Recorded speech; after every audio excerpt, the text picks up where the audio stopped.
Très bien. Alors, Corinne, tu veux lire? Un chef interrogea Jésus et dit: Bon maître, que dois-je faire pour hériter la vie éternelle? Jésus lui répondit: Pourquoi m'appelles-tu bon? Il n'y a de bon que Dieu seul. Tu connais les commandements. Tu ne commettras point d'adultère. Tu ne tueras point. Tu ne déroberas point. Tu ne diras point de faux témoignages. Honore ton père et ta mère. Stop. On va s'arrêter là pour commencer. Donc ici, nous allons faire un jeune homme qui avait dans son âme un profond désir d'avoir la vie éternelle. Ce qui n'est pas une grande préoccupation pour notre jeunesse aujourd'hui. Mais c'est une question qui devrait nous interpeller parce qu'il peut nous arriver plein d'épreuves dans la vie en tant que croyants, mais il y a une chose qui doit être le centre, qui est même le centre de notre prière, le centre de notre contact avec le Seigneur quand on prie. C'est toujours cette question qui doit régner. J'ai dit régner. C'est-à-dire régner, ça veut dire c'est quelque chose qui est souverain en nous. Cette grande question, c'est toujours la vie.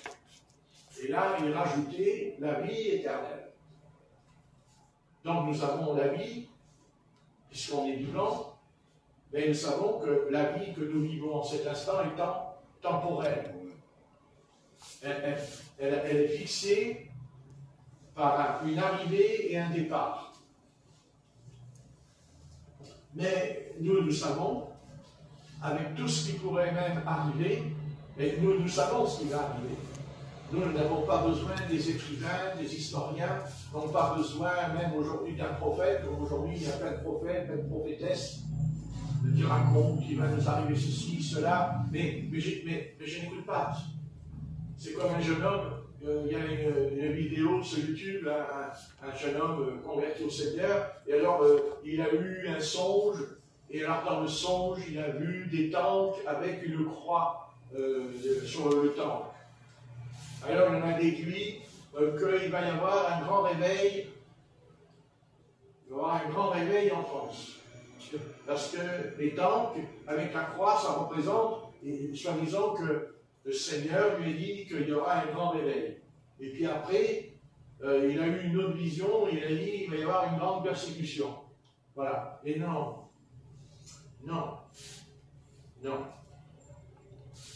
Je vais vous dire pourquoi. Parce que la Bible nous enseigne que dans les derniers jours, il n'y a pas de grand réveil. La Bible nous enseigne le contraire. La Bible nous dit qu'à la fin, il y aura l'apostasie sur toute la terre. La Bible nous enseigne que les hommes lèveront le poing contre le Seigneur et le maudiront. La Bible nous enseigne que Jésus a dit « Trouverai-je encore de la foi quand je reviendrai sur la terre ?»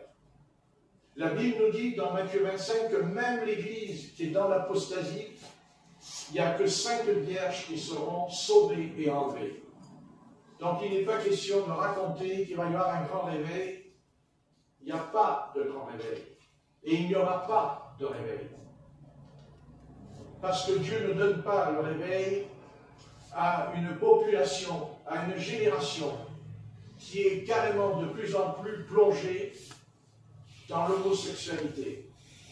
Dieu n'accorde pas le réveil, Dieu ne donne pas la repentance quand on pratique l'homosexualité.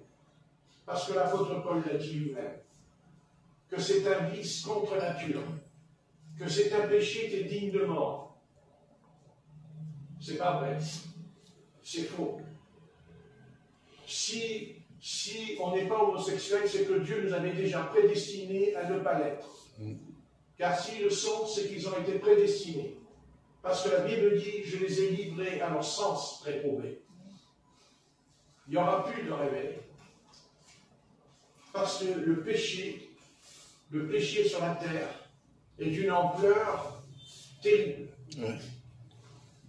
La seule chose qu'il peut y avoir, c'est que quand l'Église va retrouver son vrai caractère, sa vraie nature, alors il y aura encore, oui, quelques-uns ici, là, qui entendront la parole. Mais c'est parce qu'ils sont prédestinés, qu'ils viendront à la parole.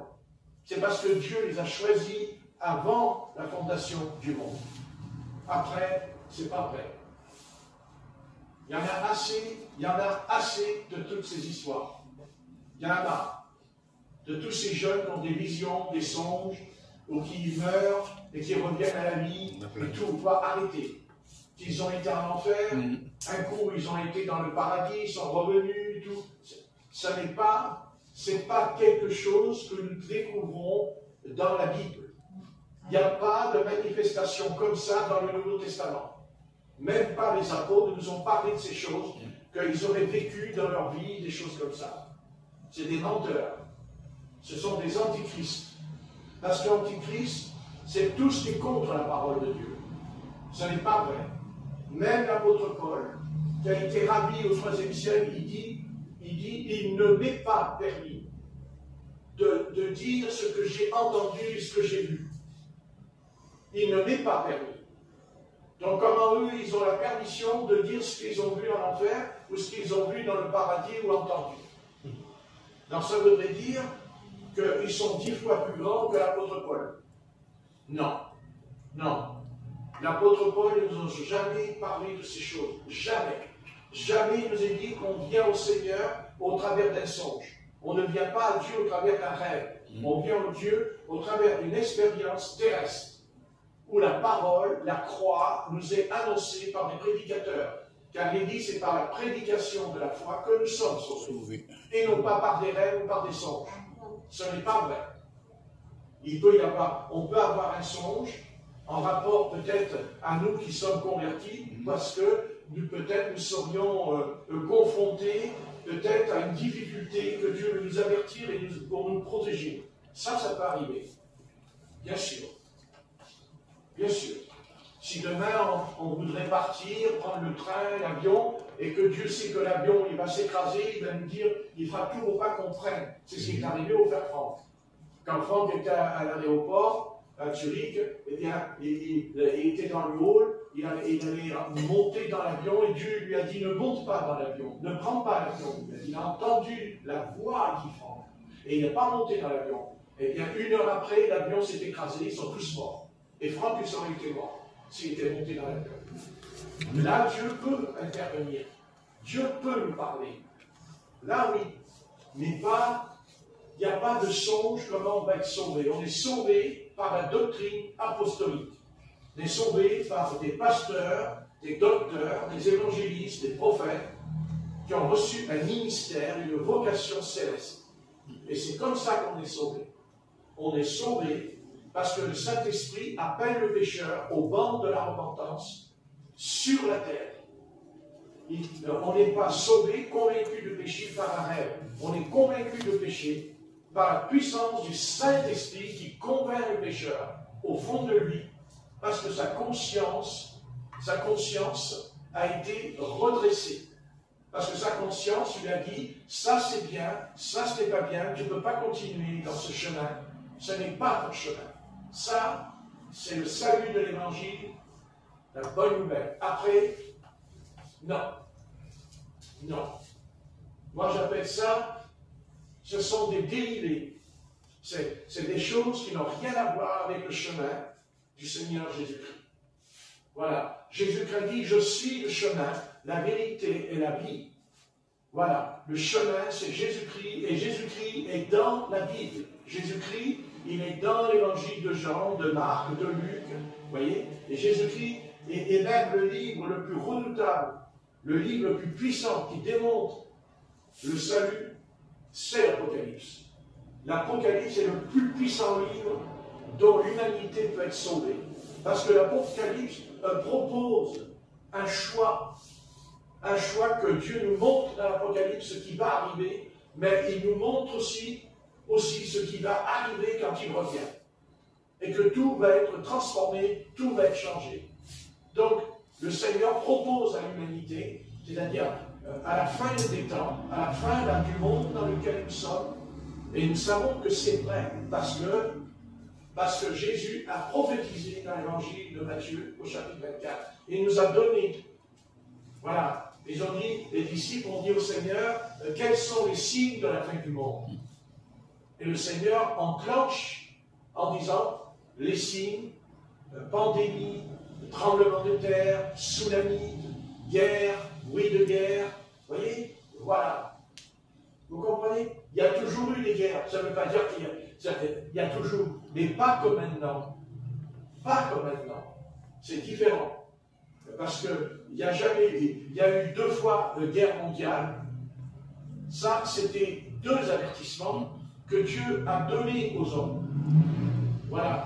Ils ne sont pas obligés de déclencher la 3e guerre mondiale. Ils peuvent l'éviter s'ils veulent. S'ils veulent vraiment, ils peuvent l'éviter. Parce qu'ils l'ont vécu. Parce qu'ils ont les documents. Ils savent ce qui va se passer. Ils savent très bien ce qui va se passer. On n'a pas eu besoin des missiles pour détruire des cités, détruire des villes comme maintenant. Non. Simplement des bombes qui descendaient des avions. Et Rennes a été rasé. Partout, Orléans a été rasé. C'était terrible ce qui s'est passé. Terrible. Et aujourd'hui, c'est pire encore. Ça sera pire. Donc, le Seigneur nous a donné l'Apocalypse. L'Apocalypse dit, voici ce qui va arriver. Et Dieu dit, pourquoi ça va arriver? À cause de votre comportement, à cause de votre conduite, à cause de votre attitude. L'Apocalypse dénonce le péché, non pas d'un peuple, mais du monde entier. Dieu place le monde entier sous cette responsabilité en disant, lisez l'Apocalypse. Hier, j'entendais une maman qui a tout perdu du côté de Narbonne. Vous verrez, il y a la vidéo sur les informations, et ça fait pleurer. Elle dit que ses chevaux ont été brûlés, et tout. Ça fait beaucoup de peine. Vous allez la lire là, ce soir, vous verrez ce qu'elle raconte. Hein. La pauvre, elle a tout perdu. Et vous savez ce qu'il y a dessus? Il a crié, il a dit, c'est l'Apocalypse, il criait. C'est l'Apocalypse.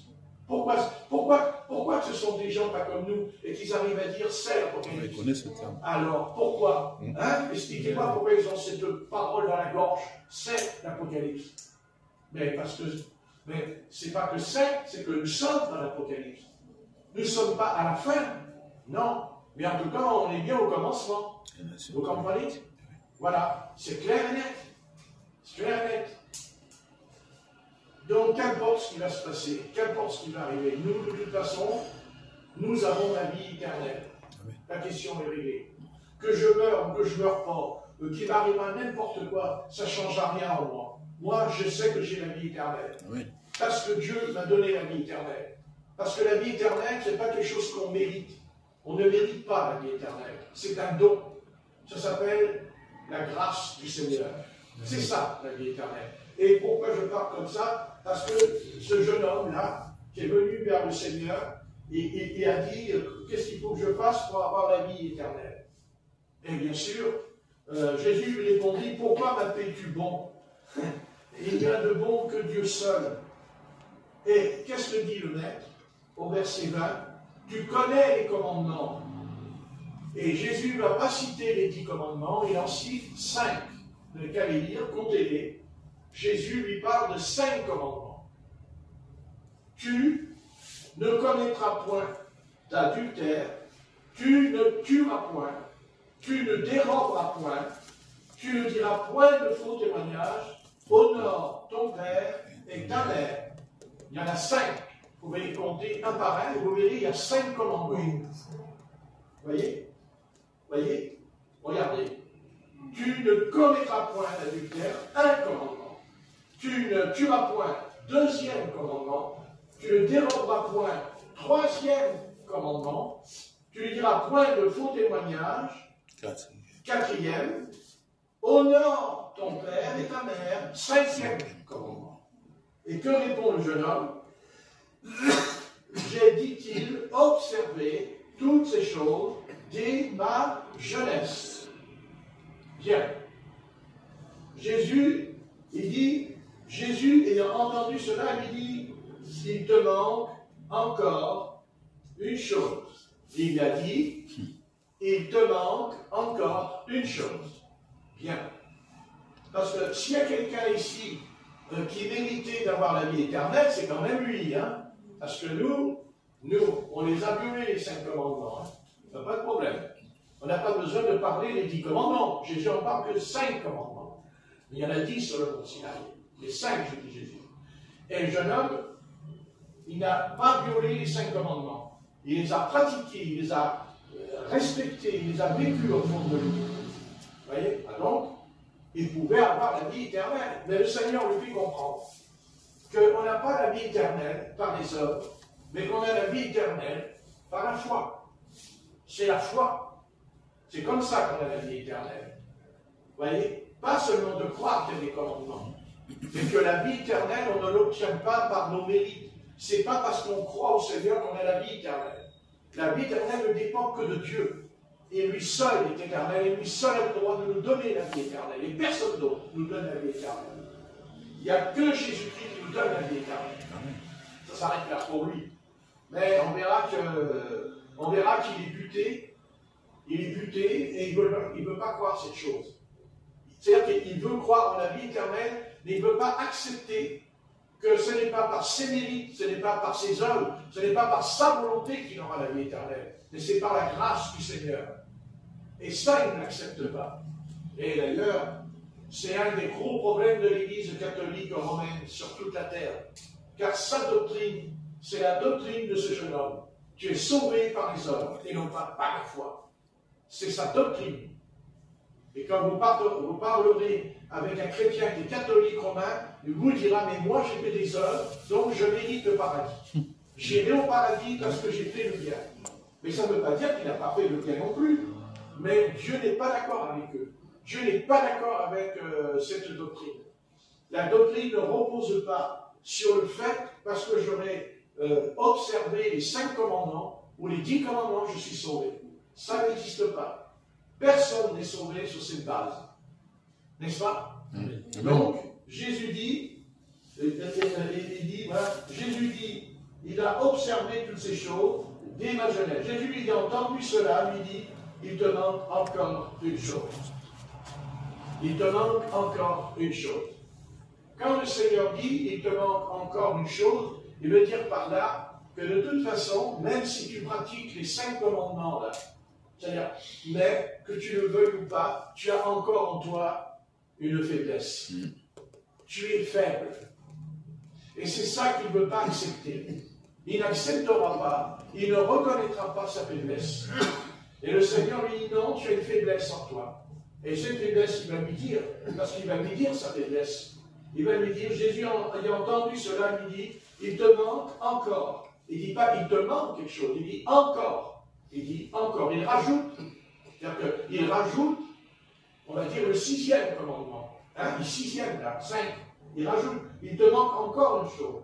Et là, il dit, vends tout ce que tu as, distribue-le aux pauvres, et tu auras un trésor dans les cieux. Et tu auras un trésor dans les cieux.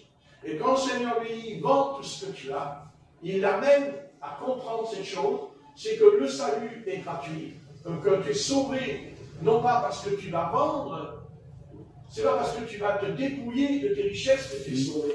Non, non, non, non. Tu es sauvé d'abord par la foi. Tu es sauvé non pas parce que tu mérites, mais par contre, il y a quelque chose qui peut t'empêcher d'avoir la vie éternelle, qui peut te bloquer, c'est ta faiblesse. Et comme nous avons tous une faiblesse en nous, ben oui, même qu'on est sauvé, même qu'on a la foi, on a encore en nous une faiblesse, parce qu'on est faible. Et c'est parce qu'on est faible que le Seigneur nous fait comprendre que c'est justement pour ça que ce n'est pas par nos mérites qu'on peut être sauvé. Voilà, parce que si on n'était pas faible, eh ben on n'a pas besoin du Seigneur pour être sauvé, puisqu'on n'est pas faible. Et puisqu'on est faible, on en a besoin. Mais le problème de ce jeune homme, c'est qu'il n'a pas vu sa faiblesse. Et il ne va pas reconnaître sa faiblesse. Et il ne va pas accepter sa faiblesse. Et même, il va trouver une excuse. Il va trouver une excuse en disant, Jésus lui dit, puis viens et suis-moi. Le jeune homme, qu'est-ce qu'il fait? Lorsqu'il a entendu ces paroles, il devint tout triste. Car il était très riche. Très riche. Jésus, voyant qu'il était devenu tout triste, dit qu'il est difficile à ceux qui ont des richesses d'entrer dans le royaume de Dieu. Vous voyez? Car il est plus facile à un chameau de passer par le trou des aiguilles qu'à un riche d'entrer dans le royaume de Dieu. Ceux qui l'écoutaient, et qui peut-être, ceux qui l'écoutaient dirent, qu'est-ce qu'ils dirent? Et qui peut être sauvé? Vous voyez? Qui peut être sauvé? C'est-à-dire, qui peut avoir la vie éternelle? Qui peut hériter la vie éternelle? Puisque même en pratiquant les 5 commandements, eh bien, tu n'as pas encore la vie éternelle. C'est pas juste. Eh bien non, c'est juste. Parce que le Seigneur fait comprendre, il dit, qui peut être sauvé? Ils vont crier, qui peut être sauvé? Jésus répondit, ce qui est impossible aux hommes est possible à Dieu. Et Dieu là montre, et Dieu veut nous montrer que, comme ce jeune homme, nous sommes convertis, nous suivons le Seigneur, nous l'aimons, mais non, nous avons toujours notre faiblesse. Voilà. Pour un, ce sera l'orgueil, pour l'autre, ce sera par rapport à l'adultère, puisqu'il dit le commandement, c'est l'impureté. Donc, ce sera, vous voyez ce que je veux dire? Il y a une faiblesse. Il y a une faiblesse. Et justement, puisqu'il y a cette faiblesse, eh bien, je ne peux pas être sauvé. En tout cas, pas par des œuvres. La loi ne peut pas remplacer, les commandements ne remplacera pas le mot impossible ou possible. C'est pas est-ce que c'est possible ou est-ce que c'est impossible. Justement, c'est impossible d'être sauvé par nous-mêmes. C'est impossible de marcher dans la sainteté. C'est impossible de marcher dans l'humilité. Eh bien oui, parce que si c'était possible, ben on serait comme ce jeune homme, on pourrait le faire comme lui, il a fait, quoi? Dès sa jeunesse, il a pratiqué, observé les 5 commandements. Et ça, pour lui, c'était trop lui demander. Ça, il ne pouvait pas l'accepter. Il ne pouvait pas l'accepter. Parce qu'il n'a jamais voulu admettre. Quoi? Sa faiblesse. Voilà. Et il a transformé sa faiblesse. Il a cherché sa faiblesse, non pas dans le sens qu'il aurait dû la chercher, parce qu'elle aurait pu être comblée, sa faiblesse, par la foi. Parce qu'il n'a pas la foi. Il n'a pas la foi. Non, il a les œuvres en lui. Il n'a que des œuvres en lui. Et nous aussi, on doit veiller à ça. On doit faire très attention en nous à ça. Parce que si on pense que c'est les œuvres, alors nous allons croire que par nous-mêmes, nous allons arrêter d'être orgueilleux, que nous allons arrêter de mentir, que nous allons arrêter des choses en nous. Non, on ne peut pas. Non, on ne peut pas. On ne peut pas. Voilà. Mais on peut croire. Mais on ne peut pas. Mais le Seigneur répond, ce qui est impossible aux hommes est possible à Dieu. Voilà la réponse de Dieu. Vous voyez? C'est impossible que tu sois guéri toi-même. C'est impossible que tu puisses être délivré. Mais Dieu répond, si, tout est possible. Tout est possible. Il ne dit pas à celui qui croit. Ça, c'est un autre sujet plus loin. Non, il dit à Dieu. Tout est possible à Dieu. Et ça, c'est important. Ça, c'est énorme. Tout est possible à Dieu, mais il m'est impossible à moi d'être délivré de la faiblesse. Mais moi, mon moi va me dire, si tu peux, toi, tu peux. Toi, tu peux, vas-y, essaye. Vous voyez? Et c'est pas possible. Parce que si c'était possible, Dieu n'aurait pas dit tout est possible à Dieu. Donc c'est pas possible. Et c'est ça la victoire. C'est ça être vainqueur. Là, tu es vainqueur. Et ce jeune homme n'a pas vaincu sa défaite. Il n'a pas remporté la victoire que le Seigneur voulait lui donner. Il a refusé cette victoire parce que lui, il voulait être vainqueur lui-même. Il voulait dire, moi, c'est moi qui ai vaincu. Moi, j'ai vaincu. Regarde, je n'ai pas fait l'adultère. Regarde, lis les 5 commandements. Moi, Seigneur, je n'ai pas fait. Jésus, il n'a pas dit le contraire. Il n'a pas dit, c'est pas vrai. Au contraire, il dit, oui, tu as raison. C'est vrai. Mais c'est vrai ce que tu dis. Mais ce qui est faux en toi, c'est que tu te confies. Tu te confies dans les 10 commandements. Mais tu ne te confies pas en moi, qui peut te délivrer. Te délivrer, non pas, si tu n'as pas fait l'adultère, tu n'as pas besoin d'être délivré. Si tu as honoré ton père et ta mère, tu n'as pas besoin d'être délivré, puisque tu l'as pratiqué. Pourquoi que Dieu te délivre de quelque chose que tu pratiques selon la Bible? Non, c'est ce que tu ne pratiques pas parce que tu ne peux pas. Mais c'est pas parce que tu ne peux pas, c'est pas que tu peux si tu ne peux pas. Mais Dieu peut. Dieu lui peut. Dieu peut. Mais Dieu peut que si j'arrête de croire en moi. Si j'arrête de croire que je peux. Vous comprenez? Voilà, c'est ça qui est important. La question n'est pas est-ce que je veux? Bien sûr qu'on le veut. Mais entre je veux et je peux, eh oui, mais c'est pas vrai. Ben oui, c'est pas vrai. Parce que nous sommes faibles. Voilà, nous sommes très faibles. Pas. Cette faiblesse, c'est Dieu qui va. Cette faiblesse, c'est Dieu qui va l'enlever. C'est Dieu qui va enlever la faiblesse. Mais c'est pas moi que j'ai la vie éternelle. Moi, je ne me donne pas la vie éternelle parce que j'ai fait les 10 commandements. Je ne suis pas sauvé parce que j'ai pratiqué les 10 commandements. C'est ça que le peuple juif n'accepte pas encore aujourd'hui. Il ne veut pas accepter ça. Il ne peut pas accepter Christ. Il ne peut pas reconnaître le Christ. Parce que le Christ, il a dit, c'est moi. C'est moi la vie éternelle. Celui qui possède Christ en lui a la vie éternelle. La vie éternelle, c'est pas comme tu ne mentiras point, tu ne tueras point, c'est pas ça la vie éternelle. La vie éternelle, c'est que justement, Dieu va te délivrer de ta faiblesse. Et ta faiblesse, c'est que toi, tu crois que tu peux. Voilà, toi, tu crois que tu peux. Attention, il n'est pas dit que lui ne voulait pas. Ah non, parce que s'il ne voulait pas, à ce moment-là, il n'aurait pas pratiqué les 5 commandements. Ah ben non, non, il voulait, il a le vouloir en lui. Mais il n'avait pas le pouvoir. Voilà, il n'avait pas le pouvoir. Et son orgueil est venu en lui. Parce que c'est un garçon qui est orgueilleux. Il est orgueilleux parce qu'il n'acceptera pas, puisqu'il va tourner le dos au Seigneur. Hein. Dans d'autres versions, il tourne le dos au Seigneur. Il lui tourne le dos. Voyez, c'est pas qu'il n'aime pas Jésus. Même Jésus l'aimait. Il dit Jésus l'aima. C'est pas ça. C'est qu'il ne voulait pas admettre. Il ne voulait pas dire cette chose importante. J'ai la vie éternelle parce que c'est Dieu qui me donne la vie éternelle. Je n'ai pas la vie éternelle parce que je fais bien ou mal. J'ai la vie éternelle parce que c'est un don de la grâce de Dieu. C'est la grâce de Dieu. Voilà. Voyez, si on a reçu la vie éternelle, si on a reçu le Saint-Esprit, si on a reçu des dons spirituels, c'est par la grâce de Dieu. Amen. Et la grâce de Dieu, elle seule va nous révéler. Elle seule va te révéler que tu es faible. Maintenant, si tu es faible, eh bien, tu ne dois pas rester dans ta faiblesse. Mais tu dois crier à Dieu en disant, Seigneur, je te présente ma faiblesse. Voilà, je te l'amène. Moi, Seigneur, je ne peux pas. Mais je sais que c'est une faiblesse. Je sais que c'est un péché. Mais je ne peux pas, j'y arrive pas. J'ai tout fait. Et c'est pour ça qu'il leur dit, qui peut être sauvé? Vous voyez, il dit, mais c'est impossible. Mais Jésus répond, non, tout est possible. Tout est possible. Tout est possible. Allez. Est-ce que vous vous rendez compte? Tout est possible à Dieu. Non, mais ça veut dire que même si tu es paralysé, il peut te guérir. Ça veut dire que même si tu es aveugle, il peut t'ouvrir les yeux.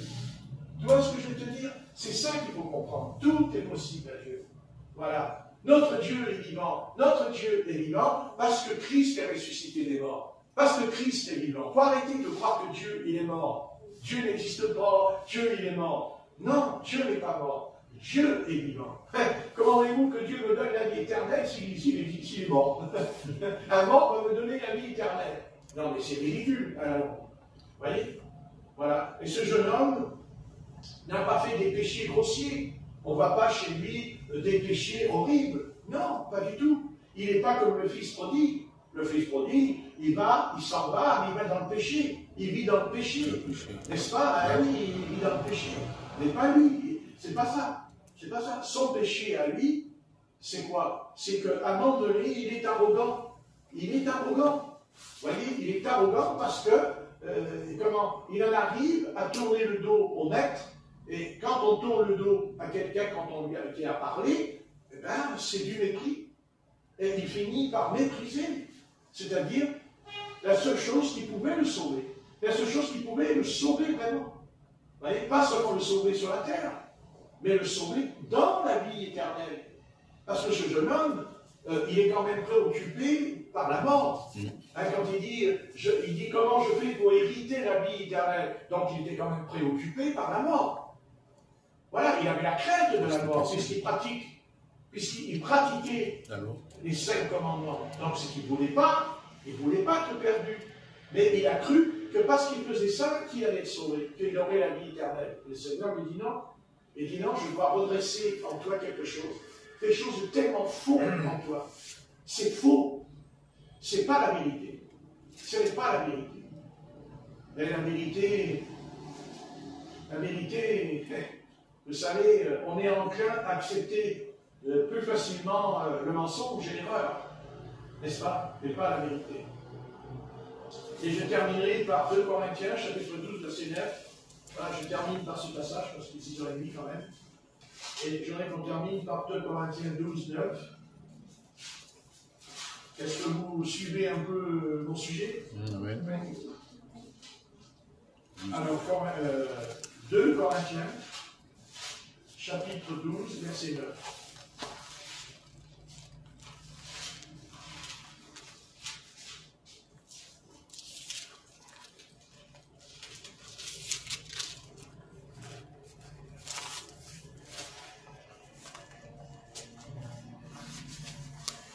On va lire même avant.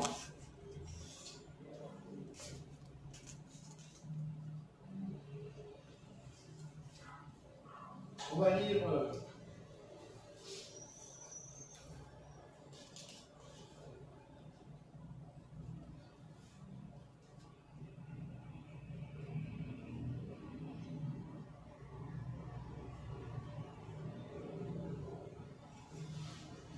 verset 7. Verset 7. 2 Corinthiens 12, verset 7. Vas-y, commence si tu veux. Et pour que je ne sois pas enflé d'orgueil à cause de l'excellence de ces révélations, il m'a été mis une écharpe dans la chair, un ange de Satan pour me souffleter et m'empêcher de m'enorgueillir. 3 fois, j'ai prié le Seigneur de l'éloigner de moi, et il m'a dit, ma grâce te suffit, car ma puissance s'accomplit dans la faiblesse. Je me glorifierai donc bien plus volontiers de mes faiblesses, afin que la puissance de Christ repose sur moi. Et c'est pourquoi je me plais dans les faiblesses, dans les outrages, dans les calamités, dans les persécutions, dans les détresses, pour Christ. Car quand je suis faible, c'est alors que je suis fort. Amen. Voyez, l'apôtre Paul va en fait rejoindre un peu ce jeune homme. Hein? Il rejoint le jeune homme parce que ça confirme ce que le Seigneur fait comprendre à ce jeune homme. La faiblesse, être faible. Je sais que dans les mouvements dits du Saint-Esprit, les mouvements où on parle beaucoup du Saint-Esprit, où on possède des dons, mais non, on ne parle jamais de la faiblesse, parce qu'on la considère comme un échec. Être faible, c'est un échec. Et dans le monde, c'est pire, encore. Et surtout dans les entreprises. Dans les entreprises de milliardaires, vous n'avez pas le droit à la faiblesse. Vous êtes disqualifié, vous êtes supprimé si vous êtes faible. Vous n'êtes pas autorisé. Et le monde aime les hommes qui n'ont pas de faiblesse. Vous voyez? Voilà. Le monde, il a toujours besoin de quelqu'un qui est fort. Et bien sûr, on le voit avec le président des États-Unis, chez lui. Hein, nous avons là un homme très particulier. C'est un homme d'État qui n'est pas comme les autres. Hein, il dit, moi je suis fort, moi je vais y arriver.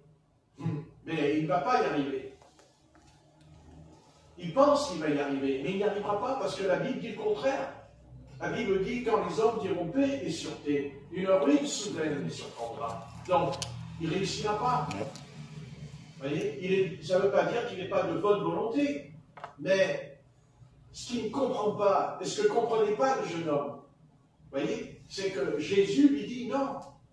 Tu vois, tu dois accepter ta faiblesse. Tu dois même vivre avec. Enfin, il n'avait pas le niveau de l'apôtre Paul. Mais pour Paul, les choses vont être très claires. Quand on lit, il dit « Et pour que je ne sois pas enflé d'orgueil. Qu'est-ce qu'il dit? À cause de l'excellence de ses révélations. Parce qu'il avait reçu des révélations, puisqu'en haut, il dit qu'il a été dans le paradis. Vous lirez en haut, il a été dans le paradis. Hein? Donc, parce qu'il a entendu des paroles ineffables. Il a entendu des choses que Dieu, il aurait pu l'écrire dans ses lettres. Il aurait pu écrire des lettres qu'il a entendues, puisqu'il avait des lettres qu'il a envoyées aux églises. Mais ça ne lui a pas été permis. Il n'a pas eu le droit d'écrire. Vous voyez ce que je veux dire? Il n'a pas couché sur un papier, sur le parchemin. Vous voyez? Et pour pas qu'il les dise, écoutez bien, pour pas qu'il les raconte, eh bien, il a fallu que Dieu dit, un ange de Satan me souffle dans mon oreille. Vous voyez? Il dit, pour m'empêcher de tomber dans l'orgueil. Vous voyez? Tomber dans l'orgueil. Quel est cet orgueil qui aurait pu, qu'est-ce qui aurait pu amener l'apôtre Paul à être orgueilleux? C'est quoi? C'est ce qu'il a entendu. C'est ce qu'il a reçu. C'est-à-dire que ce qu'il a reçu, c'était tellement puissant, c'était tellement fort ce qu'il a entendu, que on aurait pu faire de lui un maître, on aurait pu faire de lui, comme aujourd'hui, un gourou, on aurait fait de lui quelqu'un, vous voyez, on se serait attaché à l'apôtre Paul, par rapport aux autres apôtres.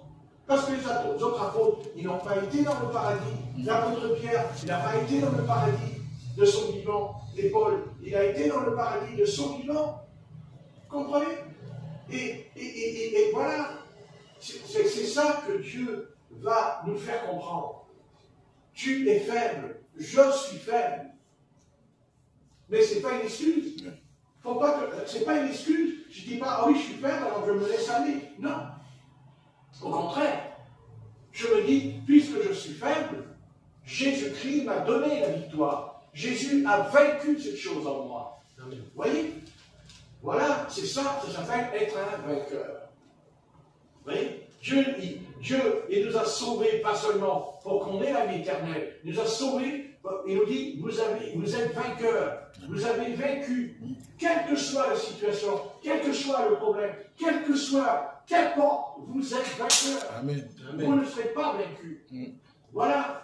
Mais pour être vainqueur, il faut reconnaître, admettre, confesser, demander à Dieu. Et Paul va demander à Dieu 3 fois. Il dit, j'ai prié 3 fois. Et qu'est-ce qu'il dit? Délivre-moi de cette faiblesse.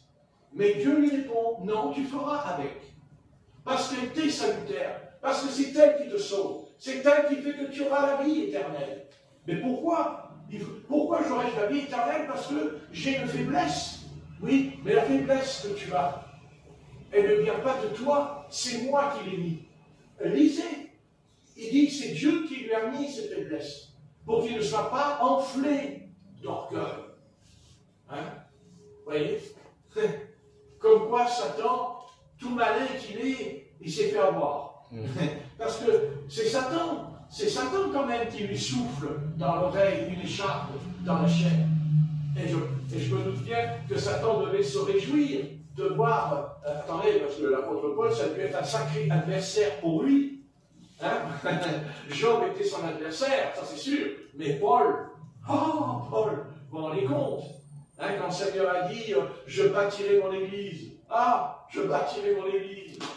Mais quand le Seigneur dit, je bâtis mon église, il dit qu'il a choisi 12 hommes quand même. Mais oui, il y en a un qui tombe. Eh oui, il tombe. Ah oui, mais s'il tombe, même s'il y en a quelqu'un qui tombe, l'édifice s'écroule. Le bâtiment s'écroule. Ah non, non, il ne s'écroulera pas parce que le 12e apôtre, c'est Paul. C'est lui le 12e apôtre. C'est certain que le Seigneur a choisi. Donc pas quand il était sur la terre, quand il a choisi les 12 apôtres dans Matthieu 10, donc celui qui tombera, Judas, fils d'Iscariote, qui tombe. Et dont l'apôtre Pierre dira lui-même, il a eu part avec nous au même ministère. Vous voyez? Il a eu part au même ministère. Mais il dit, il est écrit de lui dans les psaumes. N'est-ce pas? Que quoi? Qu'il irait dans son repère, il ira vers son repère à lui. Et son repère, c'est l'enfer. Son repère, c'est l'enfer, c'est la perdition. Et malgré tout, le Seigneur fera de lui son apôtre. Son apôtre, avec les dons. Il a les dons, Judas. Judas, il a les dons. Il chasse les démons, il guérit les malades. Oui, oui, oui, oui. Oui et oui. Mais il avait une faiblesse. Une faiblesse dont il n'a pas voulu être guéri. Il n'a pas demandé à Dieu de délivrer de sa faiblesse. C'était quoi sa faiblesse? C'était un voleur. C'était un voleur. Il volait l'argent qui était dans la bourse des apôtres du Seigneur. Vous voyez? Mais lui, il n'a pas dit délivre-moi de cette faiblesse. Non, il n'a pas voulu. Parce que s'il avait voulu, Dieu l'aurait délivré, puisqu'il dit tout est possible à Dieu. Tout est possible à Dieu. Vous voyez? Mais il n'a pas voulu. Dieu ne lui a pas dit qu'il pouvait, lui. Non, au contraire, il dit non, tu ne peux pas. Parce que si tu pouvais, d'abord, tu n'aurais pas eu cette faiblesse. Mais tu ne peux pas la vaincre. Ben, enfin, l'a-t-il vaincu? L'a-t-il vaincu? Paul, il a vaincu cette faiblesse en lui. Mais jamais il dit qu'il l'a vaincu lui-même. Il dit, qu'est-ce qu'il dit l'apôtre Paul? Il dit, le Seigneur lui répond, ma grâce te suffit. Hein, au verset 9, ma grâce te suffit, car la puissance s'accomplit dans la faiblesse. Voyez? Je me glorifierai donc bien plus volontiers de mes faiblesses. Donc, Paul ne dit pas j'en ai qu'une, mais j'en ai plusieurs. Hein? Mais qui peut croire que l'apôtre Paul a des faiblesses? Comment penser que Paul a des faiblesses quand on lit ses lettres, quand on regarde son ministère, quand on regarde ce qu'il a fait, que ce soit la guérison divine, que ce soit la révélation, les mystères du corps de Christ qu'il a reçu de Dieu, du ciel? Qui peut croire que Paul peut être faible? Qui peut croire que cet homme qui a nagé dans la mer et qu'il est arrivé au bord du rivage, qu'il a ramassé des morceaux de bois, qu'il a allumé un feu, que le vipère l'a mordu et qu'il aurait dû mourir, il ne meurt pas? Qui peut dire ça? Mais il n'est pas faible, Paul. Et non.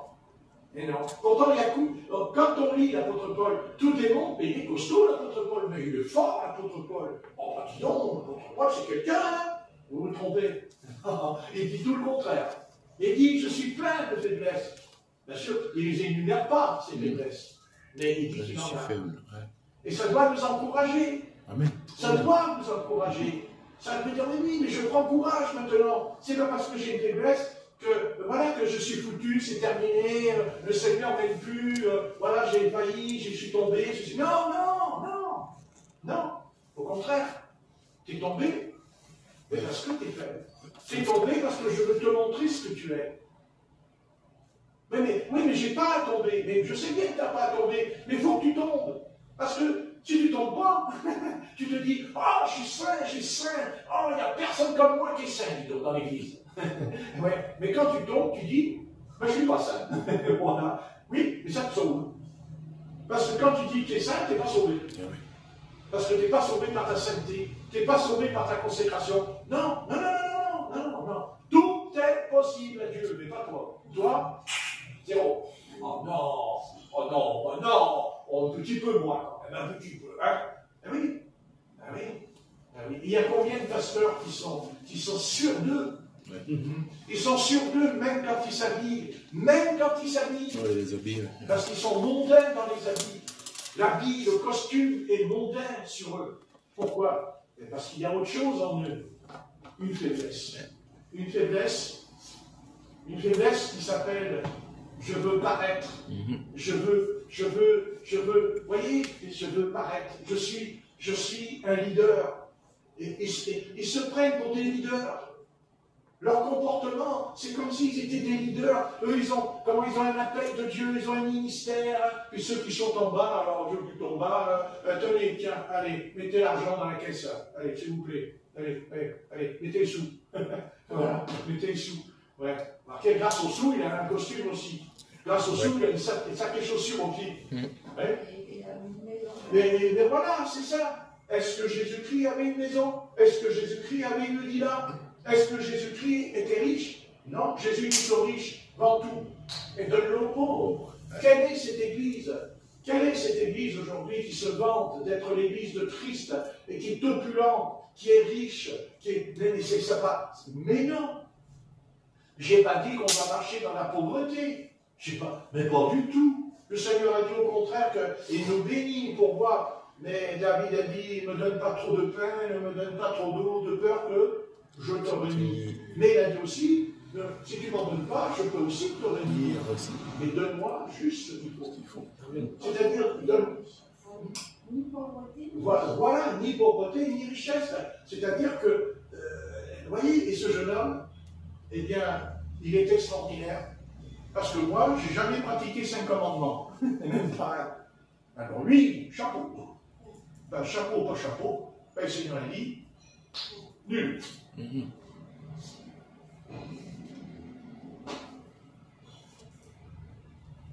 Pas de diplôme. Il n'a pas de diplôme. Ben, il aurait mérité un diplôme, non? On va lui donner la Légion d'honneur. Ah, Légion d'honneur. Ah ouais, la Légion d'honneur. Voilà. Alors qu'aujourd'hui, on donne la Légion d'honneur, ils n'ont jamais fait la guerre. Ils n'ont jamais tenu un fusil dans les mains, ils se sont jamais fait canarder sur le champ de bataille, mais on leur donne la Légion d'honneur. Ah, j'aimerais bien, là, quand je regarde les documents et que je vois les soldats qui courent et que les bombes, elles leur tombent dessus dans les jambes et qui s'enfoncent dans la boue. N'est-ce pas? Il faudrait leur dire, dis donc, vas-y, tu as été, toi, là? Tu as vu le document? Regarde bien l'image, là. Hein? Et tu n'as même pas fait le service militaire. Et tu as la Légion d'honneur. Et oui, mais ceux qui sont tombés dans la boue, qui sont morts, là, qui étaient mariés, qui avaient des enfants, ils sont morts dans la boue, dans le quart 14-18. On leur a donné la Légion d'honneur, on n'a même pas retrouvé leur corps. Quelle Légion d'honneur? Hein? Ouais, bien sûr. Bien sûr. Eh bien, écoutez, même sur la vie, Dieu dit, tu ne la mérites pas. Oui, parce que dans le royaume de Dieu, c'est pas comme dans le monde. Voilà. Voilà. Tu veux la Légion d'honneur? Je vais te dire ce que c'est que la Légion d'honneur. Vous voulez savoir ce que c'est la Légion d'honneur? C'est la vie éternelle. Là, tu as la Légion d'honneur. Que j'en ai à faire de leur médaille, là, que je vais mettre sur mon costume, là. Hein? Pendant 40 ans, 50 ans. Ouais, Légion d'honneur. On ne mérite rien. Ah oui. On ne mérite rien. Voilà, c'est comme ça. Et tant qu'on n'arrive pas à l'admettre, tant qu'on ne peut pas le comprendre, le saisir, vous savez, on ne mérite rien. Voilà. Ce soir, on ne mérite rien. La seule chose ce soir qui compte, c'est la grâce. Amen. La grâce de Dieu, ça s'appelle. L'apôtre Pierre a dit la grâce de Dieu dans les lettres. Voilà. Et quand on est sûr qu'on est sauvé par la grâce, que c'est par la grâce que je peux me lever le matin, que c'est par la grâce déjà, rien que déjà, si je peux parler de Dieu, c'est sa grâce. Si je peux prier, là, maintenant, à la bouche, que j'ouvre la bouche, et que je peux prier, c'est la grâce du Seigneur. C'est la grâce. Mais c'est vite fait, hein. Oh, j'ai bien prié. Ils m'ont entendu, ils ont dû se dire, oh là là, oh, les mots, oh, il n'y a personne qui ait des mots comme moi. Ah, je suis le seul dans l'assemblée. Personne. Et vous voyez que c'est pas vrai ce que je dis? Oh, c'est vous saviez. Que de pensées dans une église quand on prie au culte. Il y en a, ils ont tellement, vous savez, ils sont tellement des hommes de foi, ils crient au culte dans l'assemblée, ils crient dans le culte. Et ils rigolent parce qu'il l'a vécu. Ils crient au culte. Vous savez, vous allez à la Pentecôte, vous allez voir dimanche matin, il y a des frères qui crient. Ils crient, je ne sais pas pourquoi ils crient, il est juste à côté, il est assis à côté de moi. Il est assis, il a fait Seigneur, notre Dieu, est entendu, alléluia. Ça crie dans l'église. Le Seigneur, il souffle, il n'a pas part. On n'entend pas, tu vois. Il crie, il parle en langue. Ah, ça, c'est puissant, tu vois. Et après, quand tu sors dehors, tu dis, tiens, il est en train de boire un whisky, là, il est assis dans le bar. Parce que moi, je les ai vus, moi, j'ai vécu ça avec eux. Oui. Et parce qu'ils sont comme le jeune homme riche. Vous voyez, ils sont comme lui. Voilà. Vous marquez. Qu'est-ce qui nous perdra, finalement? Qu'est-ce qui peut nous perdre, si ce n'est que le moi? Non, le moi, nous-mêmes, oui. Ah, le moi. Ah, mais moi. Ah, mais moi. Ah, c'est moi. Hein? J'ai parlé, j'ai raison, de toute façon j'ai raison, hein, c'est ce que je dis. Hein? Ouais, enfin, si Dieu venait devant nous, on tomberait par terre devant lui, de toute façon on tomberait par terre devant lui. Hein? En tout cas, c'est ce qui est arrivé à Daniel, c'est ce qui est arrivé à l'apôtre Jean, il dit qu'ils tombaient par terre. Il dit qu'ils sont devenus tout pâles, vous direz pâles, et tombent par terre. Mais Dieu, il dit, relève-toi. Relève-toi. L'ange, il dit, relève-toi. Prends. Comment comprendre, comment on peut saisir que Dieu est puissant si on ne tombe pas par terre? Tant qu'on est debout, que savons-nous de ce que Dieu peut nous secourir tant qu'on est par terre? Pas rien du tout. On comprend la puissance de Dieu quand on est par terre. C'est ce que dit Paul. Il dit, c'est dans cette faiblesse que s'accomplira ma puissance. Vous avez lu, hein? Il dit, ma force est dans ta faiblesse. N'est-ce pas? Dans ta faiblesse. Et c'est vrai que tu es faible. C'est vrai que je suis faible. Mais on le sait, il a fallu des années. Il a fallu des années pour découvrir quel genre et quelle faiblesse que j'ai. Écoutez, il y a des faiblesses en nous. Ce soir, on a cru que c'était une force. On se croyait fort. On dit, ah mais quand même. Hein. Mais des années plus tard, on dit, moi je ne suis pas fort du tout. Mais je vous dis, mais qu'est-ce que j'ai été imbécile même. Hein, parce que les imbécilités, hein, il y en a en nous. Hein. Mais non, il n'y en a pas. Oh, mais comment tu parles, pasteur? Bon, on va pas dire ça, pasteur. Et moi, je fais un effort. Et je me lève le matin, et je prie, je Bible, et puis moi je fais pas ceci, et moi je fais pas cela, et moi je vais là, et puis ceci. Alors les autres ils me regardent, oh là là là là, oh là là là là, il y a la colonne de feu, c'est la colonne de nuit qu'il y a sur la terre avec ce croyant. Ouais, mais à un moment donné, Petit.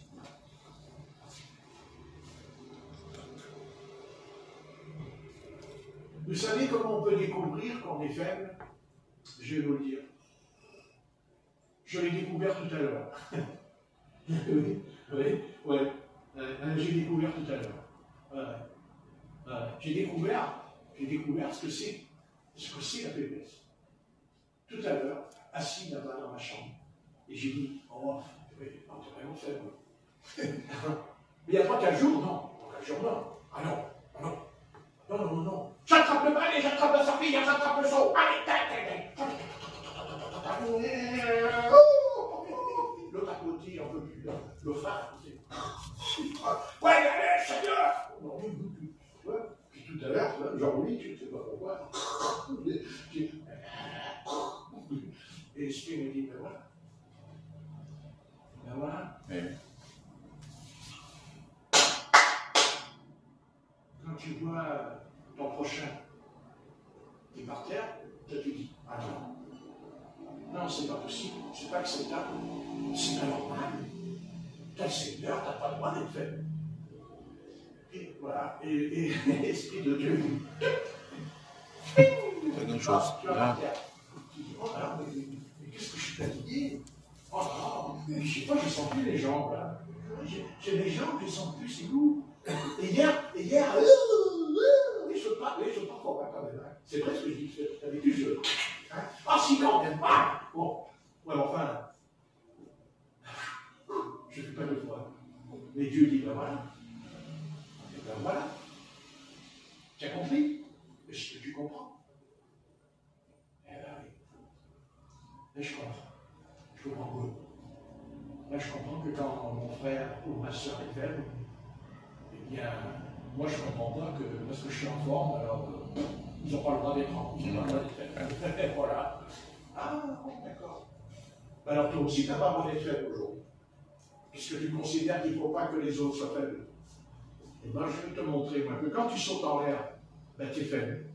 Mais si tu peux, c'est parce que c'est la force qui te permet. Amen. Voilà, c'est ça que tu comprends pas. Non? Oui. Non? Oui. Amen. Ah, je sais pas. Amen. Bon, on va arrêter, c'est bon, c'est pas la peine d'en rajouter. Ça suffit. Tu es faible, mais tu es aussi vainqueur. Oui. Parce que ton Seigneur est vainqueur. Et il a vaincu ta faiblesse. Amen. Quelle que soit, Amen. qu'importe, qu'elle soit mentale, qu'elle soit corporelle, qu'importe. Dieu te dit, justement, c'est parce que tu es faible que tu es fort. C'est là le secret de la vie éternelle. Parce que tu as la vie éternelle. Amen. Et la vie éternelle ne meurt jamais. La vie éternelle ne peut pas être faible. Non. Mais elle agit quand on a compris ce que Paul a compris. C'est ce que l'apôtre Paul a très bien compris. Mais Paul est plus que ça. Il va vivre avec. Lisez, il vit avec. Qu'est-ce qu'il dit? Qu'est-ce qu'il dit?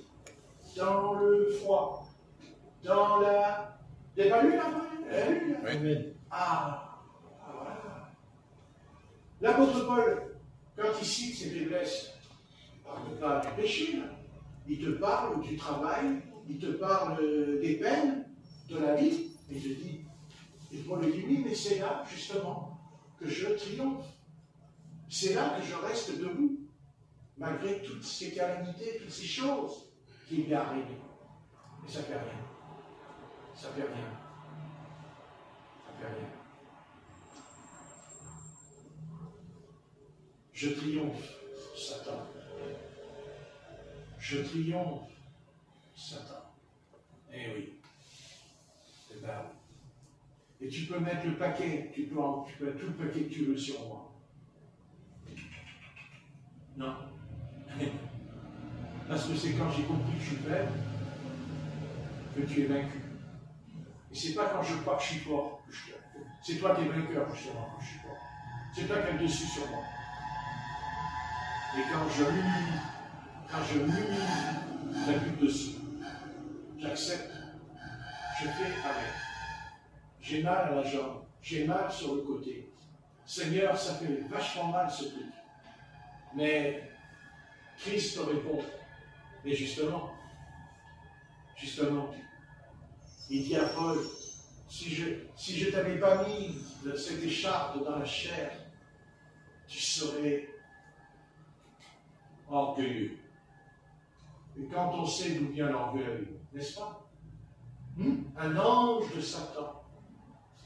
C'est quoi Satan? Quand il chute, Satan, qu'est-ce qui fait chuter? C'est l'orgueil. L'orgueil, oui. Voilà. La chute. La chute. Eh bien, notre frère Paul serait tombé comme Satan. Dans l'orgueil. Et il était perdu. Il était perdu. Et nous, eh oui, je sais. Eh oui. Qu'est-ce que c'est dur pour nous de croire, qu'est-ce que c'est dur pour nous d'accepter dans certaines situations, de même dans des conversations, dans des raisonnements, dire « Mais non, je n'étais pas orgueilleux. Je n'étais pas. Et je ne me suis pas orgueilleux. N'est-ce pas? Merci. Merci, orgueilleux. Et prenons garde à la fausse humilité. Parce qu'il y a la fausse humilité aussi. Ouais. Ah oui? Ouais. Être faux. Faire comme si on était humble et on ne l'est pas. Et là, par contre, on devient un séducteur après. On séduit après. Ouais, mais l'Esprit de Dieu ne séduit pas. Il séduit pas, oui. Saint-Esprit, c'est pas un séducteur. Il ne nous fait pas venir à lui par une séduction. Pas comme le serpent qui séduisait, mais s'est laissé séduire par lui. Parce qu'il avait une sorte d'apparence de beauté. Parce que quand il est apparu à elle, il était très beau. C'est ce que dit Ézéchiel 28, par ta beauté, vous direz. N'est-ce pas? Et même au sujet de Jérusalem, il dit à Jérusalem, par ta beauté, tu as séduit tes amants. Par ta beauté. Alors là, c'est pas toujours par la laideur. C'est pas toujours par la laideur que Satan nous séduit. C'est par la beauté. Et ça nous dépasse. Essayez de dire aujourd'hui à beaucoup de pasteurs que Satan était beau. Vous allez voir combien vous envoyez promener. Essayez, vous verrez ce qu'ils vont vous répondre. Et mais c'est ce que dit l'Écriture, il était beau et parfait en Éden. Plus sage que Daniel. Voyez? Et nous pensons qu'il a perdu ses facultés quand il chute. Nous croyons qu'il a perdu ses facultés. Mais il ne les a pas perdues. Pas du tout. Parce qu'il se déguise en ange de lumière, encore aujourd'hui, et encore maintenant. Arrêtons de croire que Satan, il a des cordes. Arrêtons de croire que Satan, il a une fourche à la main. Arrêtons de croire que Satan, c'est quelqu'un comme ça. Non. Bien sûr, c'est un dragon. On sait ce que c'est qu'un dragon. Il crache du feu. Mais il sait être dragon, mais il sait être aussi un agneau, car c'est écrit qu'à la fin, il va essayer, il va démontrer qu'il est un agneau, mais la Bible dit qu'il a une petite corne sur lui. Et que c'est cette petite corne qui va égorger les nations. Vous voyez? Mais c'est un séducteur, c'est un malin. Satan, ce n'est pas... On voit toujours Satan comme un monstre. Comme un monstre. Vous voyez? Mais si on voyait Satan comme un monstre, n'importe qui s'enfuirait. Parce que sinon, attendez, quand il y a un chien qui aboie dans la rue, on a quand même peur. Hein? On se méfie. Quand on voit un chien, d'un coup, là, vous savez, quand il ouvre la bouche avec les dents, et puis il vous regarde, et puis il commence à... n'est-ce pas? Eh oui. Mais quand on voit un petit agneau, là, tout petit comme ça, oui, il vient vers vous. Dans les bras. Tu prends dans tes bras. Tu vois? Ah ouais. Dans tes bras, tu vas prendre un gros chien loup, un bulldog. Tu vois, tu vois un bulldog, tu veux prendre un bulldog. Tu vois? Hein? Tu prends un bulldog qui te regarde, oh, t'es gentil, oh, t'es mignon, oh, que tu es beau, t'es belle, mais t'as gorgé la gorge, elle me fait, oh, quel beau, tu vois. Ben oui, mais c'est peut-être rigolo ce que je dis, mais Satan, lui, c'est pas comme ça qu'il se présente. Satan, quand Satan va dans le désert et qu'il parle avec le Christ, excusez-moi, mais attendez, Satan, il se présente comme un personnage intellectuel, mental équilibré, il connaît la Torah par cœur. Pas du tout ce qu'on vous raconte. Pas du tout. Satan, c'est le plus grand docteur. C'est un docteur, Satan. C'est un énorme docteur de la Torah. Il connaît la Torah. Il vous cite la Torah par cœur. Mais il la déforme. Dans l'esprit, il déforme. Il ne déforme pas le texte. Il n'a pas déformé le texte, Satan, c'est pas vrai. Non, il en a changé la nature de l'intervention, en disant, oui, mais des anges te porteront. Vous voyez? Oui, mais le Christ lui répond, mais tu ne tenteras point le Seigneur ton Dieu. Vous voyez? Il y a une réponse par rapport à lui. Jésus n'insulte pas Satan dans le désert. Il n'est pas là en train de dire, ouais, Satan, t'es le diable, je vais te casser la tête, je vais te rentrer dedans, moi je suis le Christ. Non, pas du tout. Pas du tout.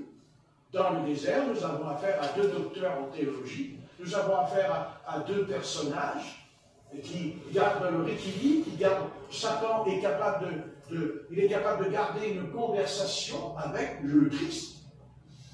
Et le Christ a une conversation avec lui. Il y a réponse, question dans le désert. Ben oui. Et à un moment donné, il y en a qu'un qui peut lui dire ce que Jésus lui a dit. Et il lui a dit, retire-toi, arrière de moi. Voilà. Voilà, c'est tout. C'est là où Dieu veut nous amener. C'est là que Dieu veut nous amener. Quand on chasse les démons, c'est qu'on combat, comme j'ai vu, ça se passe encore aujourd'hui, ils combattent, les gens ils tombent par terre, ils crient, ils roulent par terre, tout ça. Mais ça, non.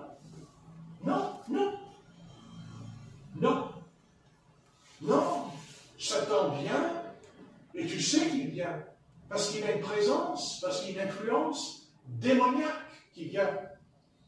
Elle rôde, ça rôde autour, dedans, on sent que ça rôde. Et là où tu es vraiment en capacité, là où tu deviens un maître. Parce qu'attention, Jésus a dit, vous êtes des maîtres. Amen. Ah oui? Non, contre Paul a dit, vous êtes des maîtres. Mais vous ne pouvez pas, parce que vous êtes encore des enfants. Et c'est quoi le maître? Le maître, c'est celui qui dit à Satan, arrière de moi. C'est celui qui a dit à Simon-Pierre que Satan était avec lui, il lui a dit, arrière de moi, retire-toi. Tu n'as que des paroles humaines. Pourquoi? Comment ça se fait que le Christ a pu dire, tu n'as que des paroles humaines? Et vous me direz, mais c'est un homme qui était devant moi. C'est Simon-Pierre qui est devant moi. Je n'ai pas vu Satan, moi je vois Simon-Pierre.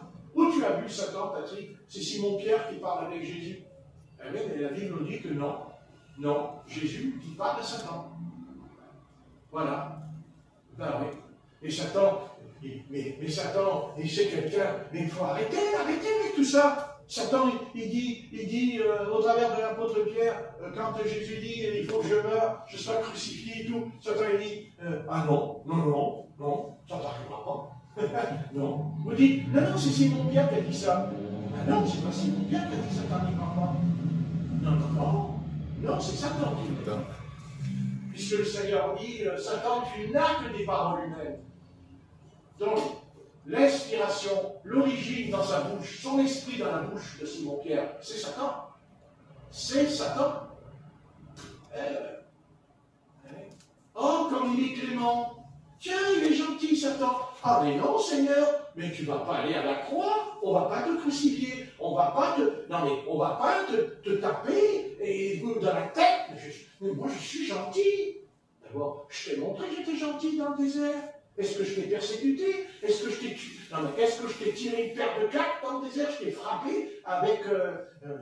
Et il y en a qui disent que Satan, il aurait des pieds en sabot. Vous voyez? Oui, des pieds en sabot, vous savez? Pas du tout.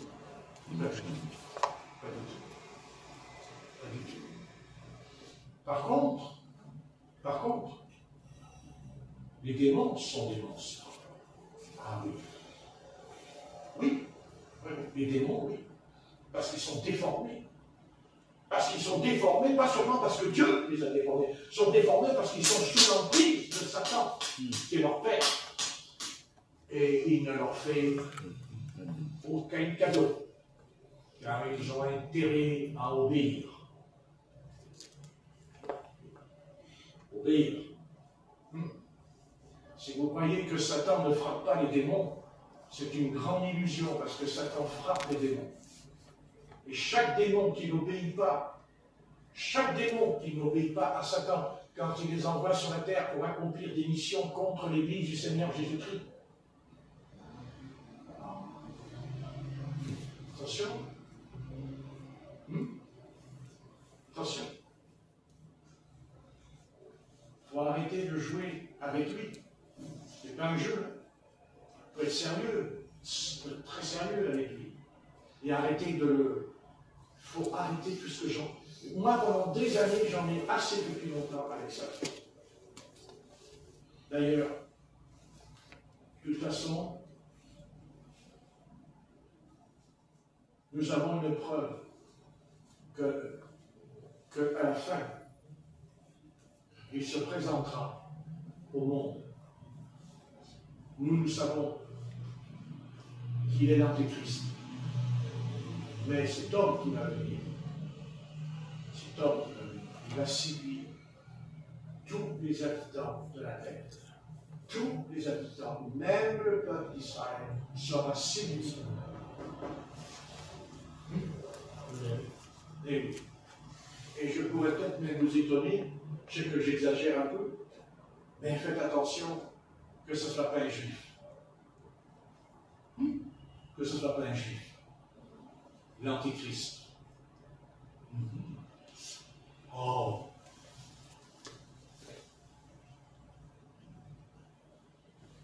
Que ce ne soit pas un juif. Parce que comment se fait-il que le peuple juif va faire un contrat, une alliance avec lui? Comment se fait-il comment est-ce possible que l'Antéchrist soit un païen? Car comment un païen pourrait-il avoir en lui la notion de reconstruire le temple de Jérusalem? Pour moi, ça ne peut être qu'un juif. un juif. Et quand nous voyons la conduite d'Israël aujourd'hui, parce que c'est quoi la séduction? La séduction du peuple d'Israël ce soir, c'est quoi? Attention, moi je ne suis pas pour la Palestine, je ne suis pas pour les Palestiniens, je ne suis pas non plus pour les Juifs. Moi, je suis pour ce que la parole du Seigneur enseigne. Amen. C'est tout. Je ne rentre pas dans ces considérations, pas plus que je considère le peuple chrétien comme étant infaillible. Non, pas du tout. Mais si le temple est reconstruit à la place de la mosquée d'Omar ce soir, c'est pas possible. C'est un juif qui sera l'antéchrist. C'est un juif. Ça sera sa nature. Parce que seul le juif a renié Jésus. Jésus. Les païens renient Jésus par ignorance. Oui. Par ignorance, dit l'apôtre Pierre. Mais pas le juif. Le juif renie Jésus. Et il sait que Jésus, puisqu'il dit qu'il va venir, le Messie. Donc il sait, et oui, puisqu'ils l'attendent. Comment on ne peut le savoir? Mais ils ne veulent pas. Ils ne veulent pas que ça soit Jésus, Christ. Parce que l'antéchrist, l'apôtre Jean qui était juif, l'apôtre Jean c'est juif, il a dit, ils sont sortis du milieu de nous. Pas l'antéchrist, les antéchrists. Les antéchrists sont sortis du milieu de nous. Et je vous dis, c'est un juif. Et quand il dit, ils sont sortis du milieu de nous, ça veut dire que c'est un juif qui est devenu chrétien. Ce qu'on appelle aujourd'hui les judéo-chrétiens. Parfaitement. Qui sont retournés dans la loi de Moïse. Qui sont retournés dans la loi de même la Pâque. Il fait la Pâque avec l'année tout aujourd'hui. Encore. Et pourtant, Jésus-Christ. Mais comment expliquer qu'il baptise du baptême de Trinité? Comment se fait-il qu'il croit qu'il n'y a pas personne dans la divinité des judéo-chrétiens? Alors que ce n'est pas possible qu'il y ait la Trinité. Impossible. Vous voyez? La séduction, c'est la séduction. La puissance de la séduction. Vous voyez? Le peuple juif aspire à quelque chose ce soir. Ça, c'est sûr, à la paix. Le peuple juif, il veut la paix. Voilà, c'est clair et net. Comment se fait-il qu'il y a la guerre? plus on parle de paix, et plus il y a la guerre. On est clair ou pas? Donc, vous voyez, voilà la séduction. Bien sûr. Vous pensez que vos ennemis, c'est les païens? Vous croyez que votre pire ennemi, c'est les païens, c'est les inconvertis? Oh non. Vous croyez que vos pires ennemis, c'est les homosexuels, que c'est les prostituées? Bien sûr, ce sont des ennemis. Mais ça, c'est avec les démons en eux. Mais pas le juif. Pas le juif. Le juif est le Seigneur Jésus. Le juif a la haine contre Jésus-Christ. Il ne le connaît pas. Il ne l'a jamais vu. Ils n'ont même pas lu l'évangile, qui le haïssent. Tout Israël déteste le Seigneur Jésus-Christ. Tout Israël déteste le Seigneur Jésus-Christ. C'est sûr. Mais ça nous échappe. Ça nous échappe. Parce que nous sommes tombés dans... C'est là où on tombe dans la séduction. Ah oui, mais c'est le peuple d'Israël. Ah mais oui, mais c'est le peuple de Dieu. Hein? Non? Non? Allez. Quel est dans le monde chrétien, pendant que je prêche, qui ne va pas vous dire, oui, mais attention, il ne faut pas toucher à Israël, c'est le peuple élu de Dieu. Non? Eh bien, c'est par là que viendra la ruse. C'est par là que va s'établir la ruse. C'est ça l'ordre mondial. Vous verrez. Vous verrez. Mais attention, l'Église n'a pas échappé à la ruse de Satan. Parce que l'Église, elle possède en elle quelque chose de terrible. L'apostasie. L'apostasie. C'est-à-dire le mélange. Le mélange. Le mélange. Ah oui, le mélange. Ouais. Le mélange qui a commencé quand et où? Au Concile de Nicée, en l'an 325. Car c'est dans le Concile de Nicée, c'est l'empereur Constantin qui a fait qu'il y ait ce concile de rassembler toutes les religions ensemble. Ensemble. C'est-à-dire réconcilier le juif et le chrétien. Voilà la vérité des vérités. C'est sûr. Croyez-moi. Essayez de parler avec un juif de Jésus de Nazareth. Allez-y. Allez-y. Appelez-moi quand c'est fini la conversation. Vous allez voir, mais vous allez voir ce qu'il va vous mettre quand vous allez parler avec lui. Si vous lui prononcez le nom de Jésus. Que le nom de Jésus. Si par malheur vous lui dites que c'est le Fils de Dieu, abomination. Il va vous dire c'est une abomination. Si tu dis que Jésus-Christ est le Fils de Dieu. Ah ouais. Ce que les païens ne diront jamais. Ce que les païens ne diront jamais cette phrase. Voilà. Oui. Il faut prier.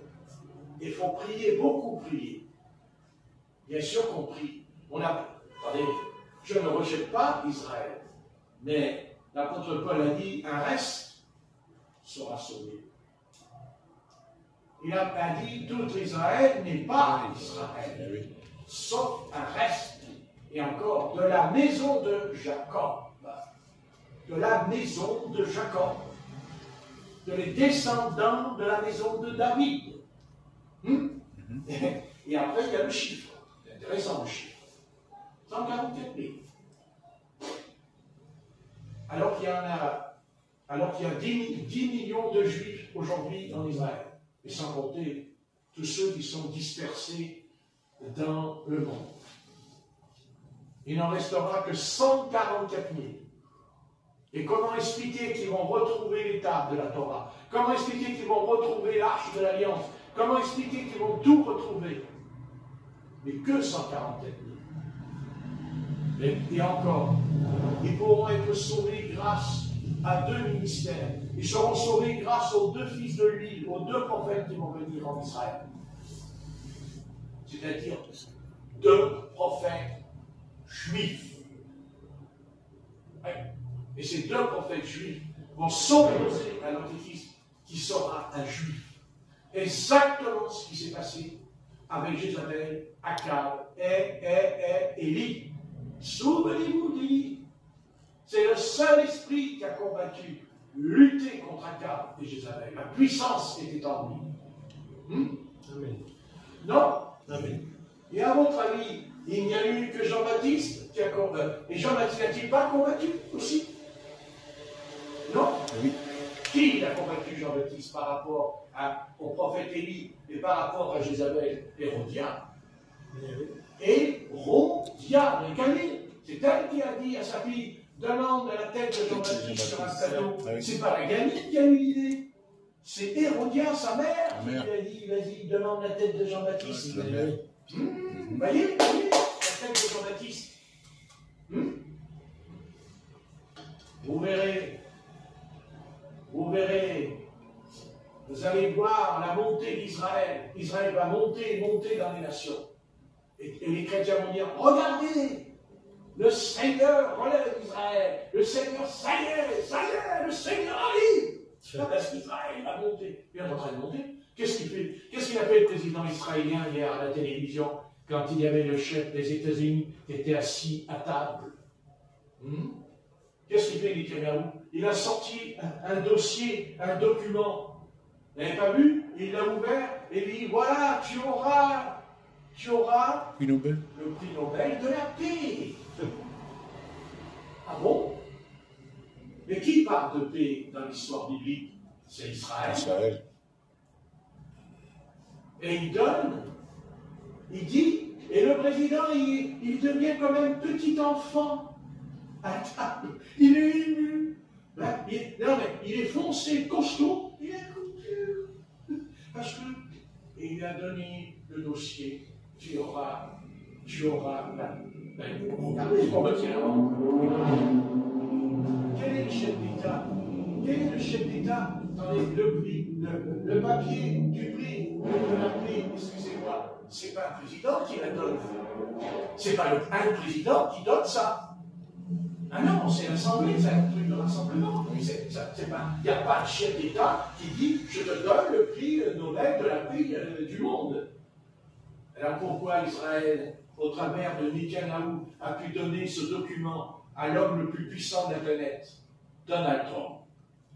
Ah, et ça nous l'avons vécu hier. Nous l'avons vécu hier en direct à la télévision. Parce que ce qui est bien avec la télévision, ça a quand même un avantage, c'est qu'on a vu la scène. Oui. Attends, ils sont assis à part tous les deux en face, vous n'avez pas vu? Il dit, tiens, il prend le document, il dit où les carreaux? Et puis il dit, tenez. Il fait comme ça, il donne, et le président, il ouvre. Attendez, quelle scène! Quelle scène! N'est-ce pas? Voyez? Quand je vous dis que c'est Israël, vous verrez. Quand je vous dis, vous verrez. D'ailleurs, c'est écrit, Jérusalem, Jérusalem, tu seras une pierre pesante pour toutes les nations. Non? Oui. Allez, on va prier, on s'en va. Seigneur, nous te remercions pour ta patience et pour ta bonté. C'est vrai, Père éternel, c'est au sein de la faiblesse que tu peux parler, que tu peux nous instruire, que tu peux nous éclairer. Seigneur, j'en dirai pas plus parce que j'en ai déjà assez dit et je crois que j'ai les foudres d'Israël qui me tomberaient sur la tête si jamais il s'avérait qu'ils me voient et m'entendent dire ce que je viens de dire. Je me ferai même incendier par le monde chrétien ce soir et foudre